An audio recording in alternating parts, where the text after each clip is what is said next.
Welcome, everybody. Today's podcast is probably one of the most emotional that we've done so far, and I'm so happy that our guest today is Marcel Marcellin.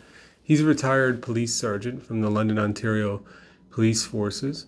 After serving 20 years on the police forces in a variety of units, in the tactical units, and as a diversity officer, he got himself an MBA and left the police force and is now a consultant on some litigation files involving use of force. He's an active community member, an amazing role model, and he's a black man who has lived in a very white town as a police officer, helping keep the streets safe and balancing the community interests with his job as a police officer.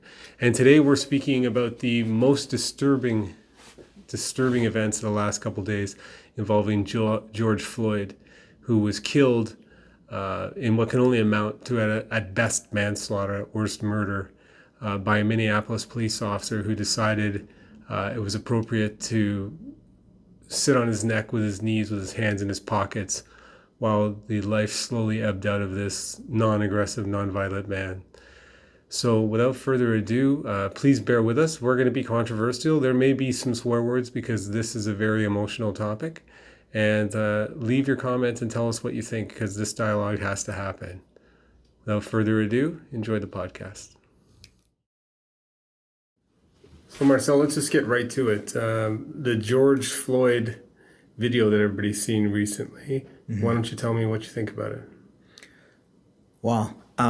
It was very difficult for me to watch that video because as a former police officer, I watched that video from a sort of a policy community safety perspective, and I'm watching the tactics of the officers, and then personally as a black man, it's emotional, and it's saddening. I feel frightened for people that look like me who live in that community. The trust has more than been diminished. It's eroded. It's gone. It's just sad. As I said in the introduction, we were going to have a podcast on another topic, as a retired police officer and retired prosecutor and military guy that I am. And it just so happens this event happened this week that just knocked both of us off our feet in the rawness and visceral emotion it brings out watching that man who's under control, handcuffed, not resisting. Essentially, I don't know if I imagine everybody who's watched it, who's listening, but if you watch the video, you see him die. You see him die and people are all watching it, and it's the kind of casual indifference to his health, and just the way that everybody, the officers seem to be, desensitized to the fact that this man just died right underneath them. And it's even that we watched him die, but we watched him die at the hands or at the knee of a police officer who's supposed to protect people. That is the context is that black communities in the States and in Canada, the relationship with the police, it's defined by that, racial discrimination, racial profiling. There's always been this contentious, acrimonious relationship that police services have been trying to build and repair. Yeah. That's the context here. Yes, but I'll push back on that a little bit because, at the Rogue Lawyer, we don't shy away from controversy. When I look at the video of the arrest and everything, there is no racial profiling in this case, right? They got a call that there was a forgery. They arrived at the call. Yeah. And to me, I think George Floyd was definitely treated differently by these officers because he was a minority. But to me, it speaks more to the wrong type of officers who think that they can exercise force as a God-given right once they put on that blue uniform. Because you were on the streets for 20 years as a police officer. I wore a military uniform in combat units for 12, and I prosecuted. And now we defend some cases involving police brutality. And we always run up against this circle your wagons approach. Just says, oh, you don't know what it's like to be on the street, so don't question us. How do you respond to that when people kind of rush to the defense of officers in these cases? I think police officers have a responsibility to hold their own to account. And I think, when you watch something, you see one of your fellow officers doing something that's wrong, it's outside of policy, you don't circle the wagons. You say, hey, you know what, that's wrong. That's going to make me look bad. It's going to make my job that much harder when I got to go out into the community. And too often police officers feel like they can't do that. It's hard to stand up and say, that was wrong, because being critical of another police officer, there's a lot of internal pressure to support your fellow officer. It's almost like if you say, hey, we don't need to use force or don't use it, you get called a pussy. And you have this kind of this peer pressure to be the tough guy. Yeah. And I think those are vestiges of, policing being this male-dominated sort of tough guy profession. And with that comes certain attitudes and behaviors that are celebrated. And they're actually even incentivized. Yeah, I think we were talking before we went live about how you get social hierarchy, even in the military and in the police. You get elevated in a social hierarchy if you use violence, if you're doing something that involves physical altercation, and definitely military and police trained to use it. Yeah. But there doesn't seem to be anywhere in the police at the moment that incentivizes or rewards de-escalation within the culture, or almost and within the promotion sphere. What did you say? I think it would be more within the culture, because and when I talk about police culture, sometimes people get their backs up because they think it's going to be critical. The next thing that comes out of my mouth is going to be critical. But there are good police culture can be constructive and destructive. And the destructive parts of police culture are those types of things that you're talking about, where you think you got to prove yourself and you got to prove your manhood and you got to prove that you're tougher than the next guy. Or when you watch some of these videos that go viral, a lot of times it ends up with an arrest and somebody being hurt and sometimes being killed, because there's this ego sort of battle between the individual and the police officer. And so, yeah, if we could get away from that, and turn more to de-escalation, we would have better outcomes. I know that we have a lot of first responders who follow the podcast because they know that when I speak about these topics, I'm not on one side or the other, and I get right to the point. But for the first responders who are listening to this, I just want, especially the police ones, you have to ask yourself in your training, how many times are you told that powerful people use less force? Was that part of the training or the culture in your experience? From a overall standpoint, I wouldn't say that was explicitly part of the training. In my experience, we were taught de-escalation techniques, but the culture, the officers themselves, it's very clear that de-escalation techniques were probably not prioritized as much as a technique where you might use a little bit of force. It doesn't mean that you're using lethal force, but it is seen as, if I'm the tough guy, if I'm the Bruce Willis and I can take this guy down, that's kind of more celebrated. I don't think Bruce Willis is that tough, actually. I think Dana Carvey could take him in a real fight. But, when you were talking there... Jason Statham. Okay. When you're talking there, it reminded me when I was young and full of piss and vinegar in the military.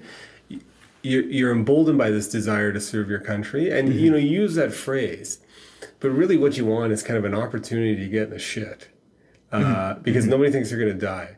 So you want to get in a situation, and you're almost like daydreaming, where you get in a situation where you're authorized to use force, and you can do like the big save, the big Medal of Honor, and in your mind you're going to win it, and so you're almost looking for opportunities that allow you to do that. Does that exist? This is kind of it's a delicate area, because I don't want to feel like I've been there. I'm going to speak for myself, and not sort of this is not all police officers, Yeah. but for me, my experience was when I was a young officer, I would look for opportunities to get involved in action. Dust ups. Right? Yeah. Of course. I mean, that's not why I became a police officer. The root of that, wanting to do that, is that you want to be the hero. You want to help somebody. You want to be involved in thwarting a crime. And yeah, I did it. That's where it comes from. And that's an okay place. That's an okay sort of place to get your motivation to want to help people. But that can quickly turn into something dangerous because you have so much power. Yeah, and it's natural for a young man and women, I imagine in some cases, you want that opportunity to be the knight in shining armor, to be that white hat who comes in, saves the day, breaks it up. Yeah. But then you have this also, like when you go to your drinking establishments after. I remember as a young infantry officer, you hear other people telling the stories and you don't have them. Mm-hmm. Right? Yeah. And so it's like, okay, it's not really a good story to tell if you're an outstanding police officer who in the first 2 years de-escalated everything.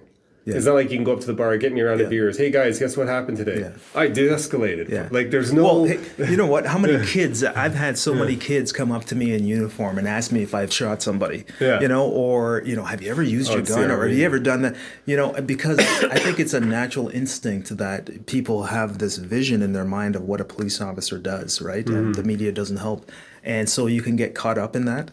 And de-escalating is not going to be the greatest action movie. Yeah, right? And it's seen as a lower, and we were talking about it earlier, but when the Airborne Regiment disbanded and I was asked to help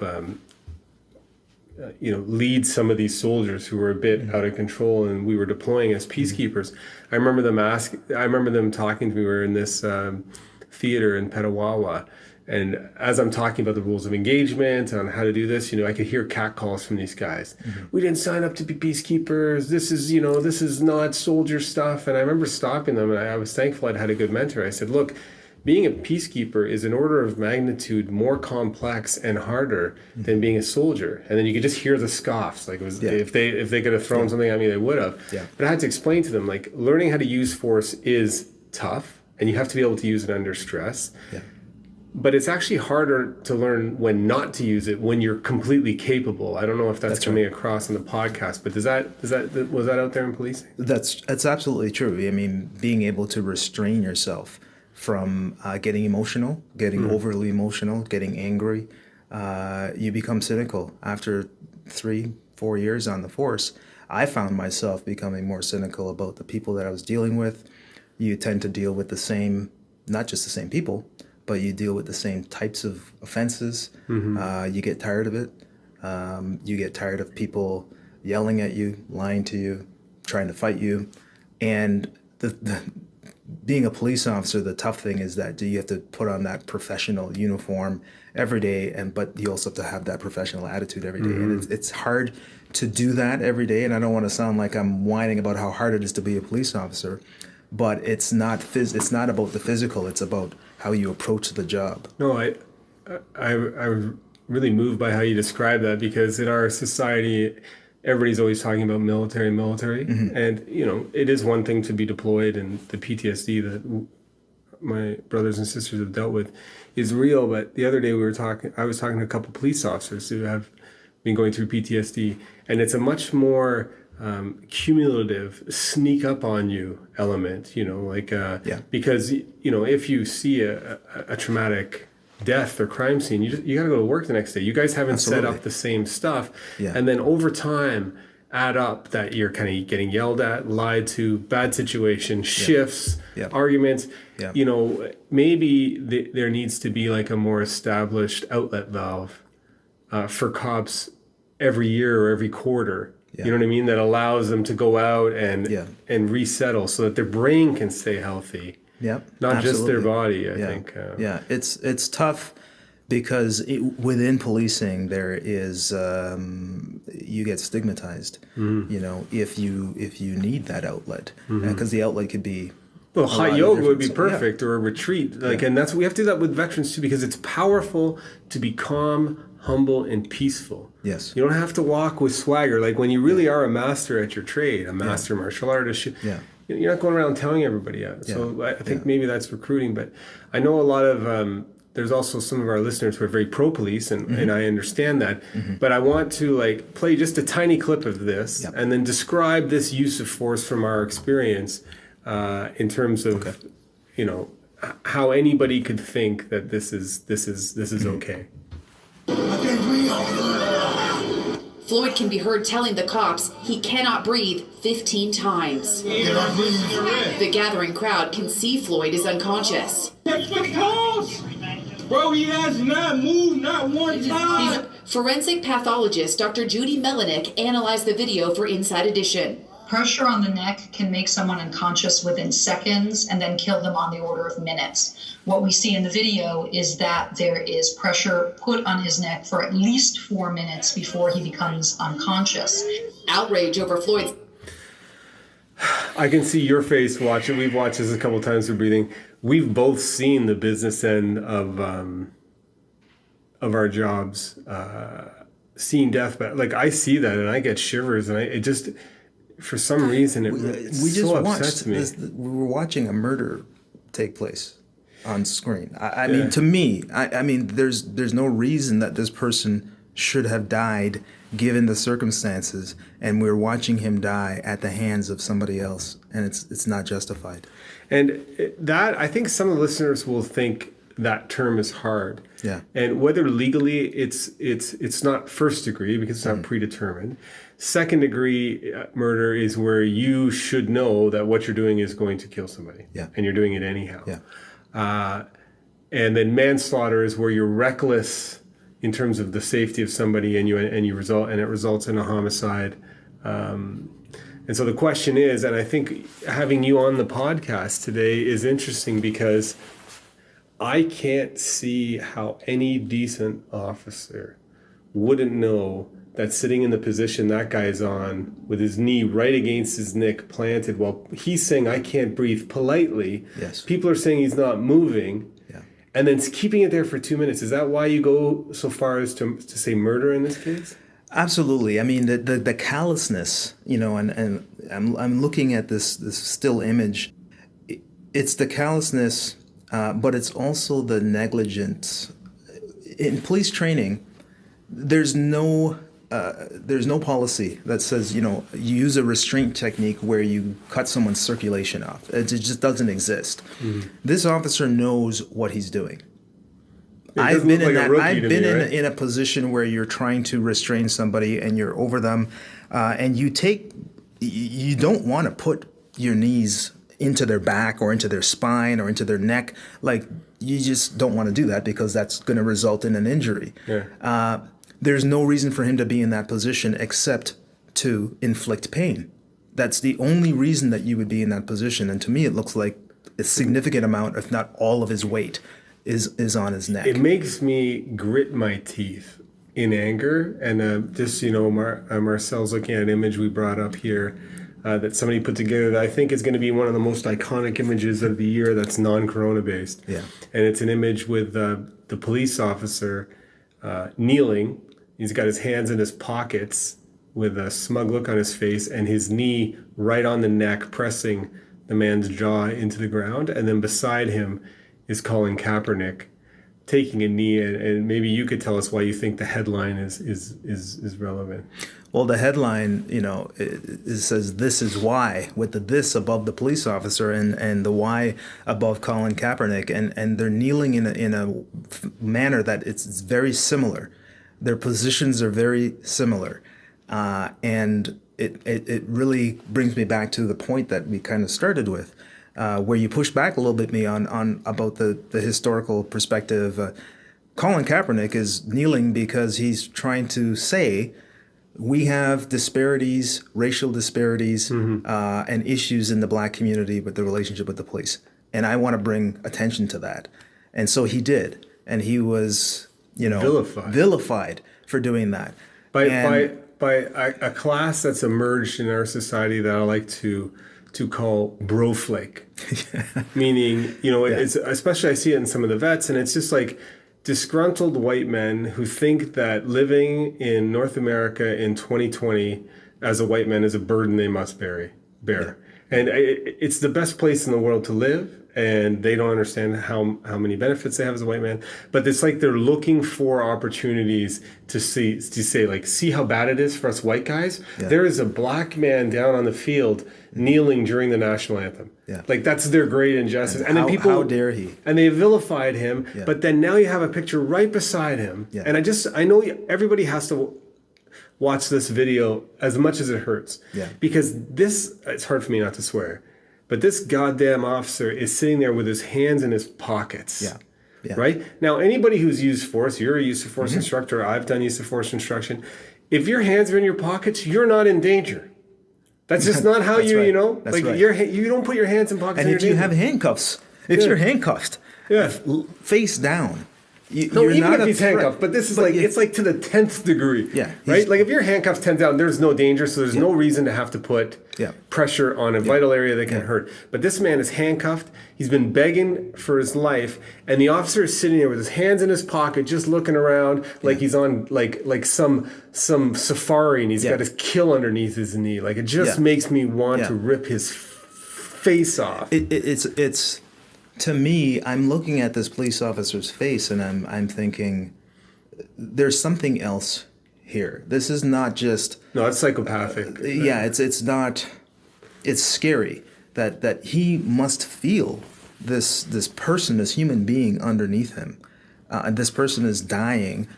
He must feel this guy, losing his breath underneath him, and he's just not doing anything. It's shocking. You couldn't not feel when life ebbs away. Like, having held somebody where that happens. Yeah. Like, when you have that pressure on there, and the guy's begging for his life and complaining. What do you think? For 2 minutes he's just faking. Yeah, and then he stops talking. And, for 2 minutes he doesn't move. He didn't move. And it's just it's baffling and shocking. I think that guy is psychopathic. It's not an excuse, but what I think is somewhat more controversial, and I think that needs to be recognized, is how group culture resulted in 3 police officers around that man hearing George Floyd begging for his life, saying he can't breathe, hearing bystanders saying he's not moving, and clearly this guy looks like the senior guy. Yeah. Right? Yeah. And what do the other three officers do? And what do you think their culpability is? Well, I mean, they didn't do anything except focus on the crowd, which in that situation, they're afraid that the crowd is going to engage in some type of obstruction. It was very clear that they were upset. That, I think one of the individuals who later came on CNN said he wanted to go in and try to rescue this guy. What would have happened to him? I don't know. But he didn't want to do that. He didn't want to take one of the civilians. He didn't want to take the chance because he can clearly see that this guy was in distress.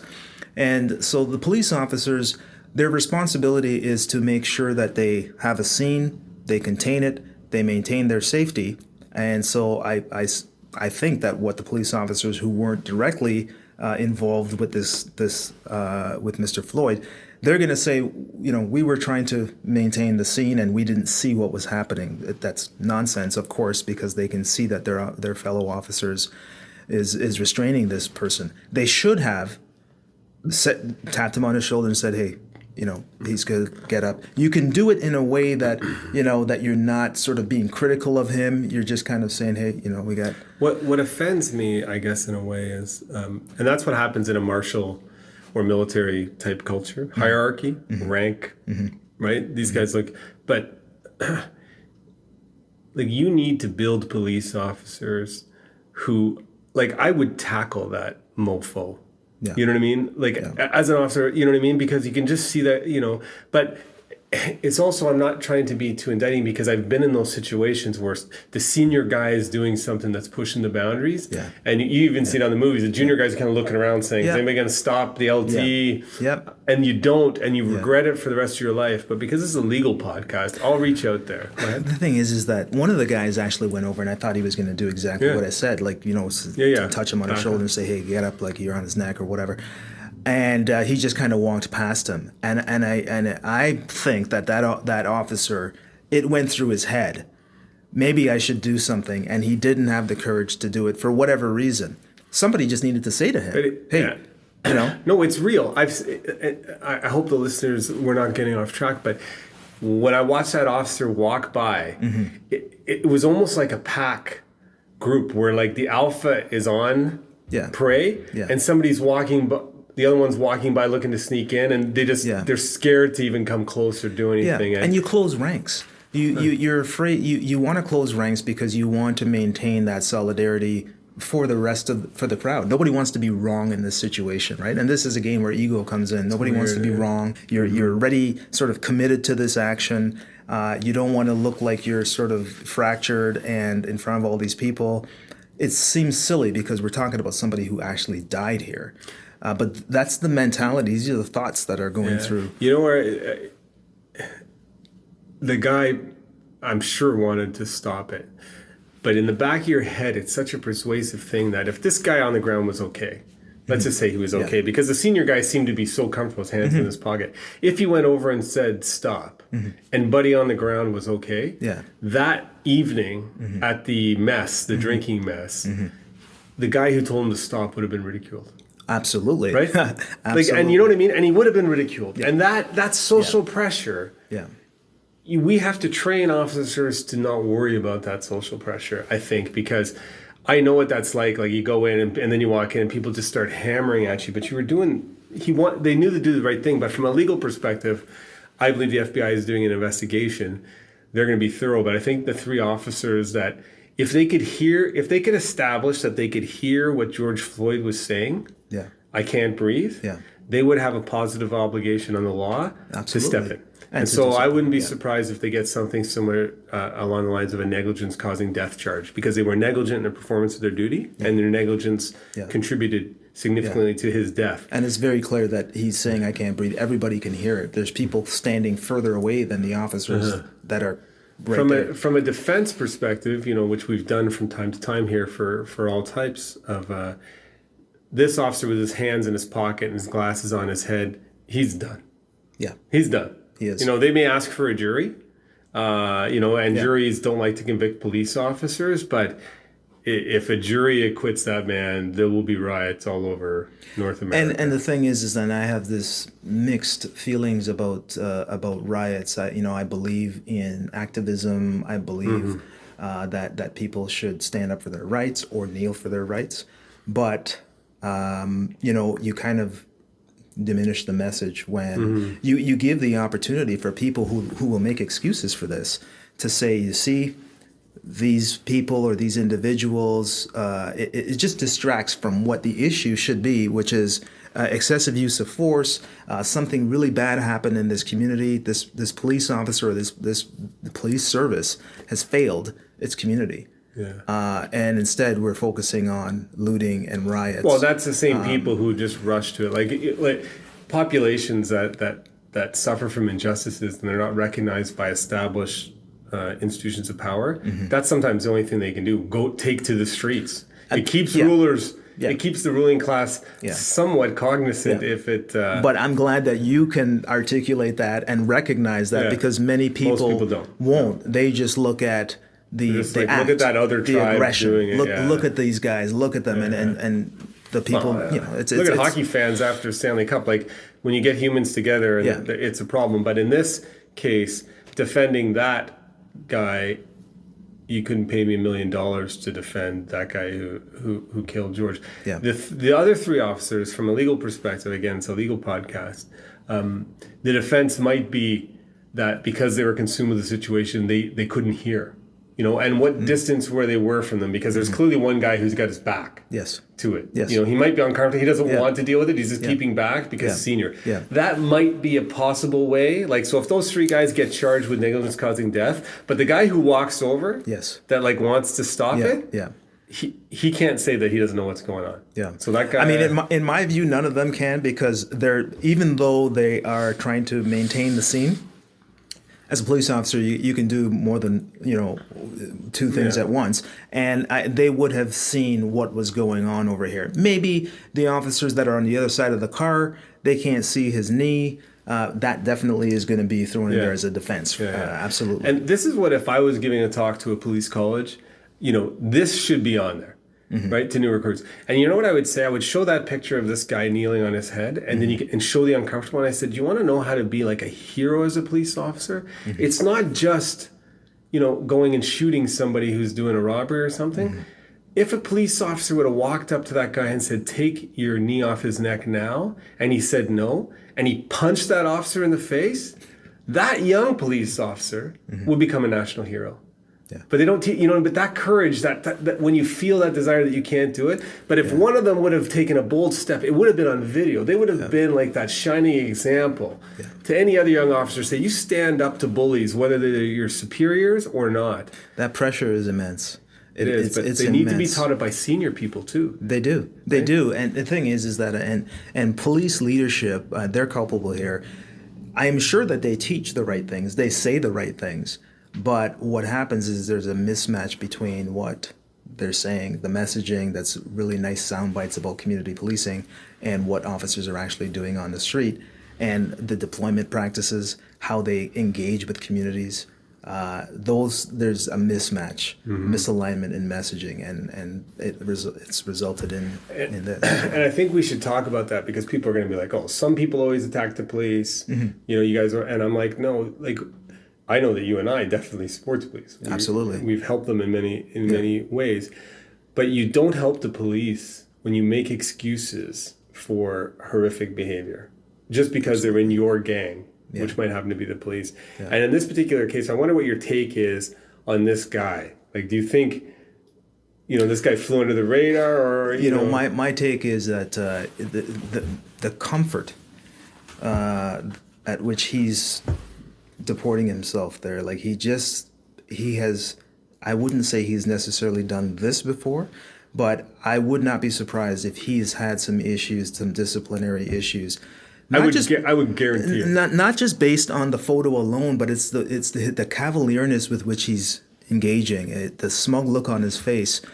Usually when people end up in situations like this, like he got end up fired and he's going to end up charged, there are multiple incidents of discipline or complaints that they've had, and people usually know who that guy is. Like, if anybody was going to get caught up in a situation like this or engage in this behavior, it's this guy, because I know him, I drink with him, or I know him socially, and I know the type of person. Or they've seen him tune up people on the streets, or they've seen him do things in the past, yeah. and so that then leads to, why is it that this officer wasn't disciplined before? Maybe he should have been fired before this happened. And sometimes they're allowed to sort of stay. There's a protective sort of element in policing. You become a police officer, and you're a police officer for life, which shouldn't necessarily be the case. Blood runs blue. Right? Yeah.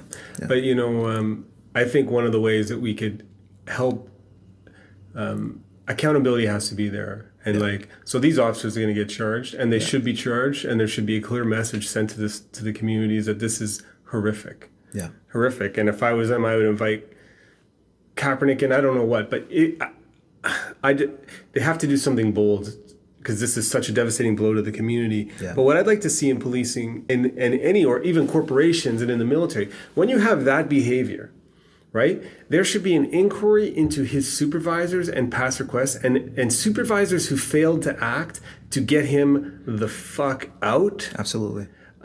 When the behavior had been established in a less severe way, they should be fired. And what happens is that the senior people never get hammered. The guy there, he's done it, but this guy has been, he's been allowed to operate like this. I will never. This is not. You're right. This is not a sort of isolated incident with this officer. I don't have any inside information, but it can. You don't do this. Yeah. You don't do this for the very first time and just.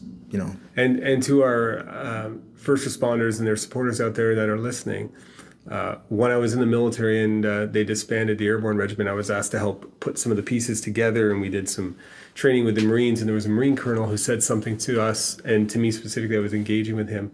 He's like, the one thing we've learned is in the past, our culture was to tolerate bad apples because they're already badged.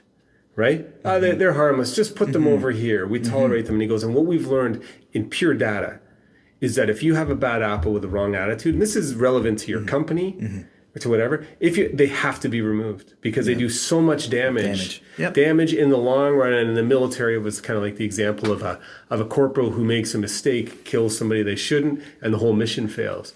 And this is a perfect example in policing where that man's actions right there are going to make it 10 times harder for the good men and women in the Minneapolis police force to do their job tomorrow. How many officers do you think that this guy has trained?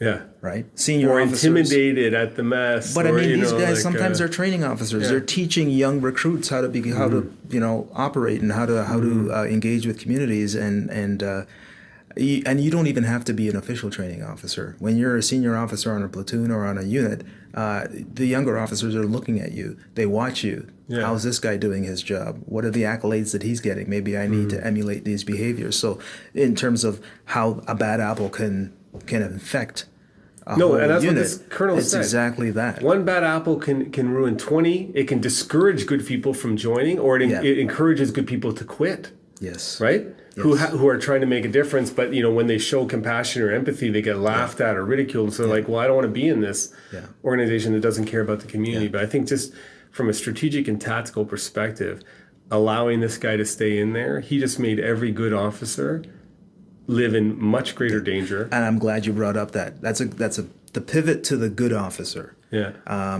Because this is so disgusting. I know that the Minneapolis Police Department has a lot of good officers who signed up for the right reasons and are trying to do the right things and are doing the right things. And this guy has just destroyed a lot of hard work that they've done. And I don't know how they're going to rebuild the trust in their community.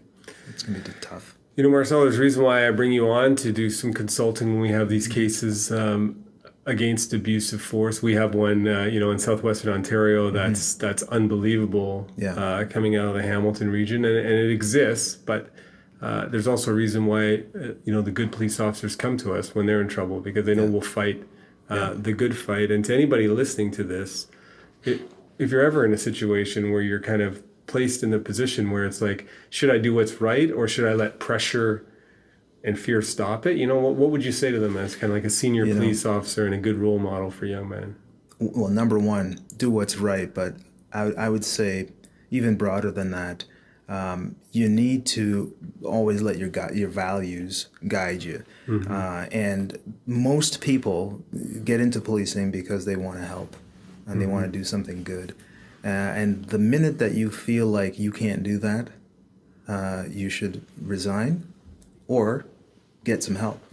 But you got to make the right decision because you would hate for your neglect or you just deciding to not be strong enough to stand up to somebody end up in this. Like, imagine the guy who maybe walked past him and thought about it. Yeah. And now this guy died and he's thinking, I could have stopped that. That's exactly what I was thinking as you were talking. It's like that peer pressure to not disrupt the culture. Yeah. But to any of the young people out there who go into challenging ethical situations, you want to ask, in the long run, like, how will you be remembered? Right? And nobody remembers a side piece in a gang who's just obedient and doesn't say anything. Yeah. That person's never remembered, right? Because you have to do something meaningful. But in this case, if one of those officers would have stood up to this racist frickin' murderer here, that person would not be facing a criminal indictment for negligence causing death, but he would be a goddamn hero. Absolutely. And so remember that as terrifying as it is to do the right thing, that overwhelming fear of ridicule that sometimes happens that has more weight, just do the right thing, right? Yeah. And then be prepared to wear it. You're not always going to get the recognition, but by God, your family, friends, and society will love and respect you. And value people. Yeah. Value people. Well, my friend, I really appreciate you coming on the podcast to talk about this. I know it's emotional. It's emotional for me. I can only imagine, how emotional it is for you as a retired officer and somebody who's from the community that's suffering so bad. And, I hope you and I in the future can work towards making the world a little bit different. Thanks for coming on. Absolutely. Thank you. See you, man.